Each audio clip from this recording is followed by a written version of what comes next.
Okay, well, good morning. I'm at the top of Akutami Gongenyama.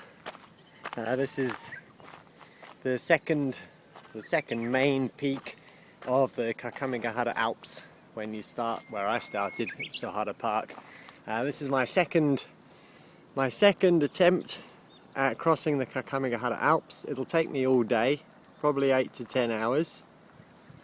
It's a lovely sunny day, still quite cool, but it's about 8 o'clock in the morning now. I've been going for 2 hours so far.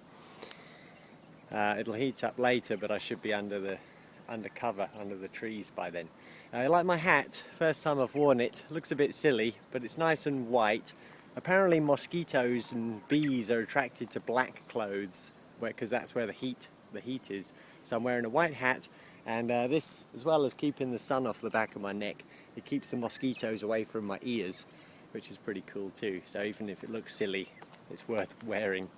I should have worn long socks, because the grass has really grown, the bushes have grown over. At some points the bushes were just crossing the path right up to my face. But fortunately I've brought one of these big sticks with me, but instead of using it for support to lift me up the mountain, I'm holding it in front of my face to knock away the cobwebs.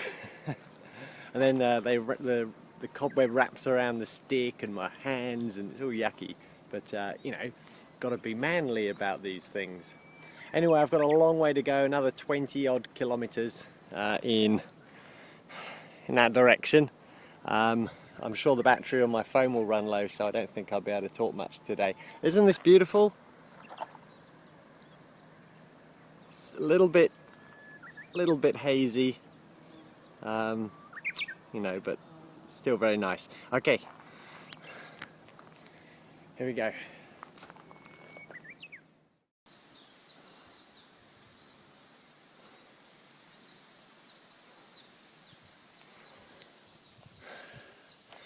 I've done about 5 hours of running or walking, a lot of walking.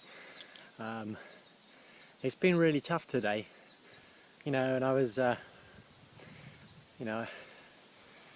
the hills and the climbing's really, really tough, and my foot's hurting a little bit, and I'm thirsty, although I've just filled up with water from the mountain. And it's hot, and all the bugs and spiders, and then when I went out of one mountain the wrong way and ended up in Akutami and had to run about 3 kilometers back round the roads to get back on track. And then I realized that I'd popped home near the start to drop off my car key, and to pick up my water and my hiking pole and stuff, and I'd left my car key at home, which meant that when I get to the end I wouldn't have a car key. So I ran home and got my key, and then came back out into the mountains, and it's all pretty, But anyway, despite all my hardships, I'm running along, and coming the other way comes this old guy with a huge backpack on.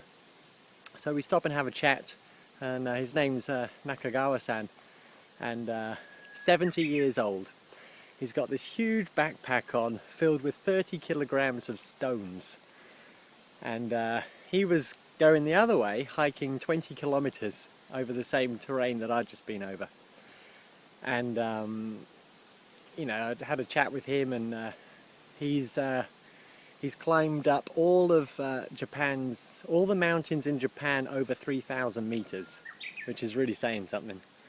And he was out here today training with these rocks in his bag, and 70 years old, so talking to him, and it's just, made me think that, what am I whining about? Goodness me, I'm young, I don't have a big backpack with rocks in it, and it's a beautiful day despite the heat. So that really picked me up, and I'm back on my way. I'm well past halfway now, but I've still got a long way to go. I'm climbing up to Mount Hazama, and then from there across to Sadubamijo, which is the far point near Sakahogi, Then I'll come back, go over Yagiyama and Atagoyama, which are the two mountains I climbed the other day, and then that'll be it. You know, so it's quite a challenge. I also came across two other guys and had a chat with them and told them what I was doing, and they were really impressed, and they said, oh, you are A class, A class. Very, very few people do what I'm doing today. So that was a real pickup as well. So yeah, I feel a lot better now, and I'm gonna do it. It's a heck of a trip.